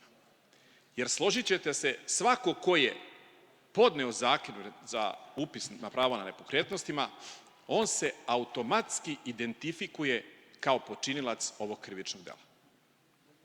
Dakle, suština ovog amandmana je da svako ko je podneo zahtev za pokretanje upis prava nepokretnosti i upisao pravo svojine, ne pokrećemo krivični postupak, a protiv onih građana koji smo pokrenuli krivični postupak, taj postupak obustavimo. Jer budimo iskreni i realni, i u onom malom broju postupaka koje ste sprovodili, sigurno niste sprovodili protiv vaših tajkuna koji su izgradili silne zgrade, hale i objekte, već protiv građana Srbije, običnih, koji su na svojim parcelama dograđivali pomoćne objekte, a neki komšija ih prijavio. Iz tog razloga molim vas da uvažite i usvojite ovaj amandman. Hvala. Hvala vam. Na član 17. amandman su zajedno podneli narodni poslanici Pavle Grbović, Ahmedin Škrijelj, dr. Ana Oreg, Šaip Kamberi, Vladimir Pajić, Minjela Kalender. Da li neko želi reč? Ahmedin Škrijelj. Mi smo predložili da se u članu 17, dakle ovim amandmanom smo predložili da se u članu 17 umesto tačke stavi zarez i da se dodaju riječi niti na postupke koji se vode pred Agencijom za restituciju Republike Srbije. Ovom dopunom naša poslanička grupa jasno stavlja do znanja da odredbe tog člana, odnosno odredbe člana 17, nemaju uticaja na postupke koji se vode pred Agencijom za restituciju. Ovo isključenje koje smo predložili je neophodno kako bi se izbegla pravna kolizija sa propisima o vraćanju oduzete imovine. Postupci restitucije imaju svoju posebnu regulativu i ne mogu biti narušeni primjenom ovog ili nekog drugog zakona. Na ovaj način, odnosno usvajanjem amandmana koji smo predložili, obezbeđuje se doslednog pravnog poretka i zaštita prava nekadašnjih vlasnika u postupcima restitucije. Hvala. Hvala. Reč ima resorni ministar, odnosno ministar građevine, infrastrukture, saobraćaja, Aleksandar Sofronijević. Izvolite. Hvala, predsjedavajuća. Poštovani narodni poslanici, ja sam pokušala da svedem sva vaša pitanja i dileme, predloge. Postavilo se mnogo pitanja tokom rasprave, pa ću pokušati hronološkim redom kako su izražavane te dileme i postavljena pitanja da dam i odgovore. Kako se pravila razlika, predloženo je da se razlika napravi zakonom između pravnih i fizičkih lica kao investitora bespravno sagrađenih objekata. Ovaj zakon ima stav i tako je i predloženo da to bude prema nameni i da se naravno pravi razlika prema nameni, dakle za sopstvene potrebe i naravno oni koji su gradili radi sticanja profita. Jer ne zaboravimo, ako bismo prihvatili takav predlog, onda bismo praktično fizičko lice izuzeli od mogućnosti da plati tržišnu vrednost, odnosno naknadu u visini doprinosa, a svi smo svesni situacije da i fizičko lice, takvo ograničenje ne postoji po našim pozitivnim propisima, može biti investitor i solitera i proizvodnog objekta i tako dalje. Tako da mislim da je to odgovor. Što se tiče raspodele sredstava, predloženom raspodelom sredstava u iznosu koji su predloženi se obezbeđuje pre svega održiva podela prihoda u skladu sa stvarnim nadležnostima i obavezama u sprovođenju ovog zakona. Međutim, kad su opštine odnosno jedinice lokalne samouprave u pitanju, pored neposredne raspodele, važno je da se kaže da će opštine u budućnosti ostvarivati trajni prihod.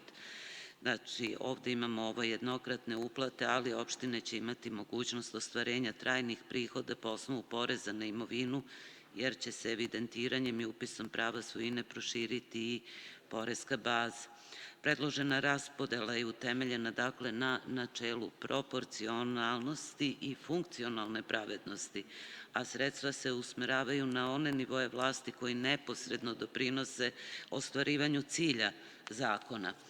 Bilo je pitanje takođe o autoritativnim podacima. Ja ću skrenuti i pažnju, ponovo podsjetiti narodne poslanike da mi govorimo o posebnom zakonu, dakle o lex specialisu, koji u odnosu na važeće materijalne propise može imati odstupanja. Ta odstupanja, dakle to što negde ne postoji u nekom zakonu, evo sada se javlja, a da je to zaista tako i da je urađeno na pravno prihvatljiv način, naći ćete naravno u članu 4 u pojmovniku gde se daje precizna definicija autoritativnih podataka, odnosno izvora. Postavljeno je takođe i pitanje, odnosno konstatovano je da praktično ovaj zakon može da se primeni i na objekte koji su građeni 26. 7. odnosno da ne postavlja vremensku granicu. Ona nije numerički, da kažem, izražena 2025. godinom, ali u prelaznim i završnim odredbama ćete svakako naći da se, i to je jedno od osnovnih načela ovog zakona, a to je da se stupanjem na snagu ovog zakona uvodi i nulta tolerancija na novu bespravnu gradnju.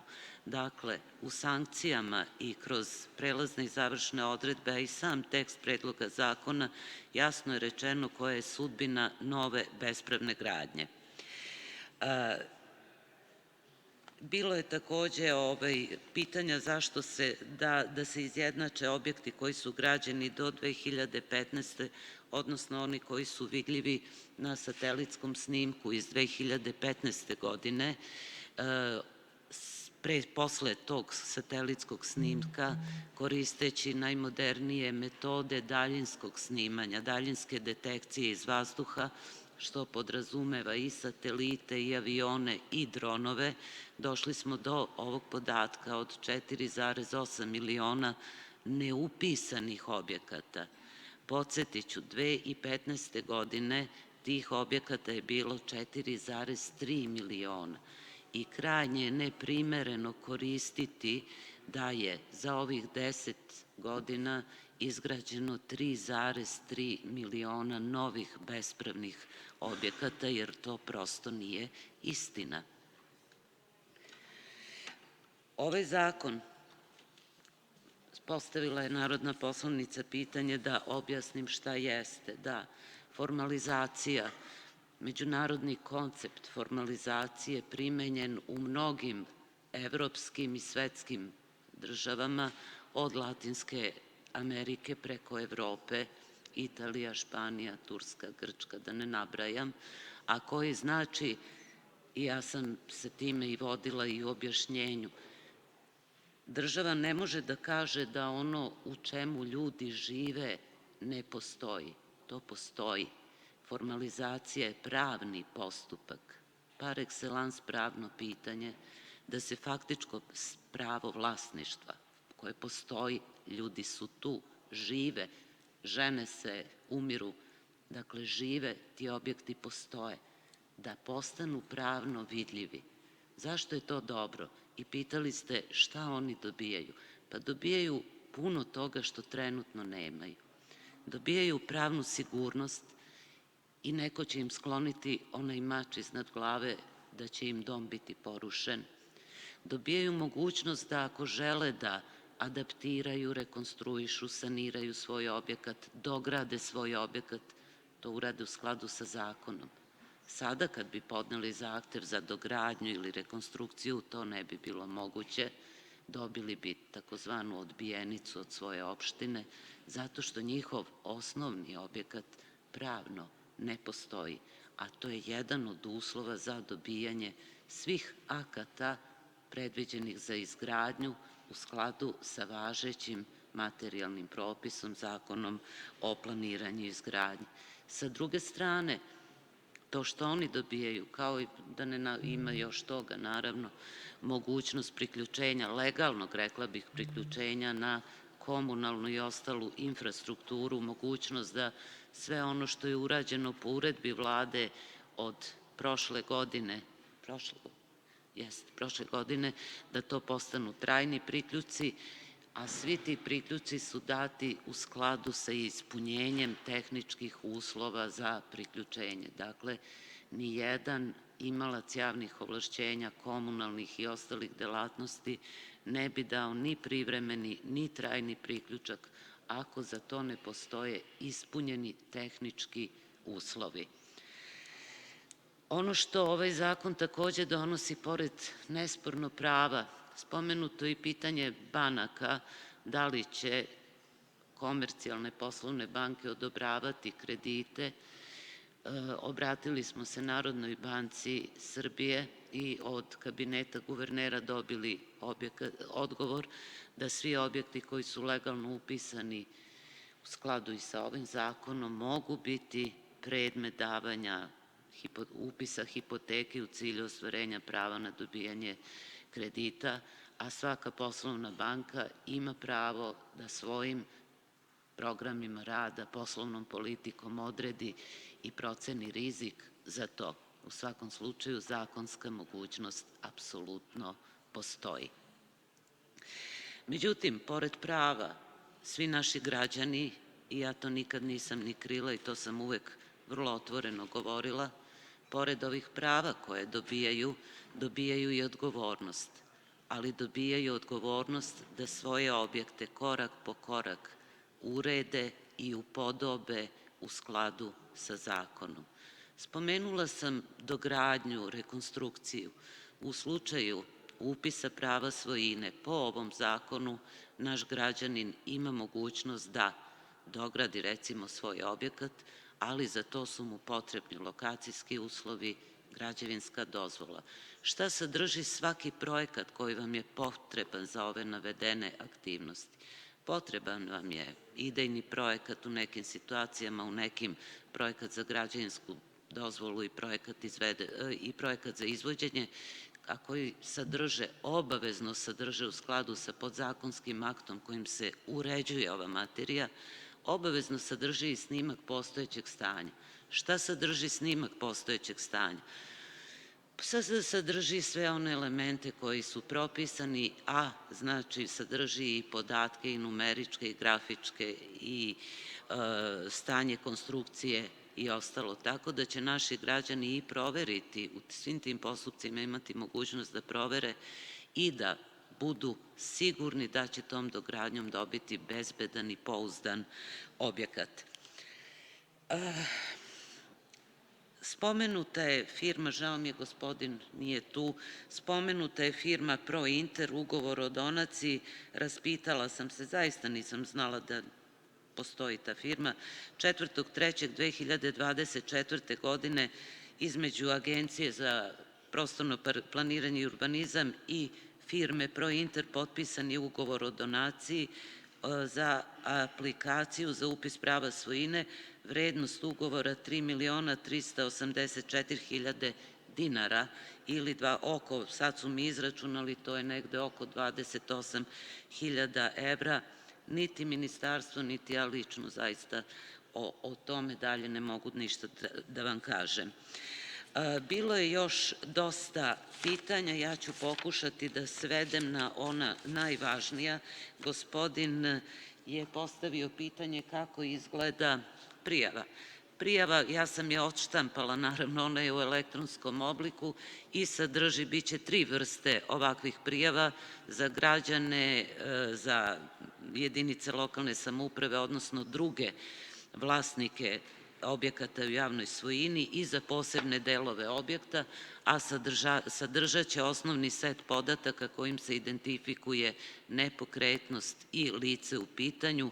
Vrlo je lagano, korak po korak vas vodi ta aplikacija. Kada je pitanje zemljišta ispod objekta, i to je jedno od pitanja koje je postavljeno, ono je moguće i predviđeno i sada važećim propisima, odnosno ta mogućnost je data u skladu sa Zakonom o planiranju i izgradnji, članom 70, precizno uređena prava obaveze. U odnosu na naš zakon odnosi se na objekte izgrađene bez građevinske dozvole na zemljištu koje je u javnoj svojini. U tom slučaju, pored upisa prava svojine na objektu, upisuje se i pravo svojine na zemljištu ispod objekta, katastarsku parcelu ispod objekta formira zavod, ona dobija posebni broj i upisuje se lice koje je vlasnik objekta sledeći staro latinsko ili rimsko načelo superficies solo cedit. Bilo je i pitanje službenosti. Pitanje službenosti je civilizacijsko pravo, jer ako nekome date pravo svojine, ono postaje ostrvo zemljište ispod objekta, ne može se takvo lice padobranom spustiti, izvinjavam se što kolokvijalno objašnjavam, ne može se padobranom spustiti do svoje nepokretnosti, inače službenost se u skladu sa pozitivnim propisima ustanovljava na više načina, ovog puta radi se o zakonskoj službenosti koja je precizirana u meri faktičkog korišćenja. Tako da mislim da tu nikakvih dilema u realizaciji ove odredbe, a o tome su nas i članovi radne grupe iz Republičkog geodetskog zavoda apsolutno su rekli da je to moguće, tako da je ta odredba na taj način i precizirana. Bilo je i pitanje, za mene jako važno pitanje, Nije važno da li neko zna da igra kolo ili ne zna da igra kolo. To nije važno i ne bi trebalo da se mi u ovoj Skupštini bavimo takvim pitanjima. Kao ministar i saobraćaja imam obavezu da obavestim sve narodne poslanike da je juče u tunelu Munjino brdo došlo do saobraćajne nesreće u kome je povređeno 3 lica. Međutim, ono što takođe trebalo bi svi da znamo, bezbednost i sigurnost u saobraćaju, poštovanje saobraćajnih propisa, nekorišćenje mobilnog telefona, poštovanje saobraćajne brzine je nešto što je uzrok velikog broja saobraćajnih nesreća u Srbiji, nažalost, i to je bio uzrok, a ne zato što tunel nije bio bezbedan ili nije bio siguran ili neko nije uradio nešto što je trebalo da uradi. U prethodnom obraćanju sam upoznala sve narodne poslanike, mislim da je to važno, da su oba tunela dobili sve ateste, sve sertifikate i sve je to potvrđeno 3. oktobra kroz 2 rešenja Ministarstva unutrašnjih poslova, sektora za vanredne situacije, te su time oba ova tunela prešli sa ručnog na automatsko upravljanje, čime je ispunjena i poslednja stavka iz podzakonskog akta koji se bavi bezbednosti u tunelima. Sledeći korak jeste izdavanje upotrebne dozvole, što je naravno moguće u skladu sa Zakonom o planiranju i izgradnji kada objekat predstavlja neku celinu, funkcionalnu, građevinsku, tehnološku, šta god to bilo. Mislim da je za sada sasvim dovoljno, pa ćemo nastaviti našu raspravu. Zahvaljujem se svim narodnim poslanicima koji su uložili amandmane. Ja sam i juče, kad smo poslednji put imali Skupštinu, rekla da mi je jako žao, bilo je jako dobrih amandmana, ali iz pravno-tehničkih razloga nisu mogli biti prihvaćeni. Hvala vam. Određujem sada pauzu u trajanju od 60 minuta i vidimo se nazad u 15 časova. Hvala svima.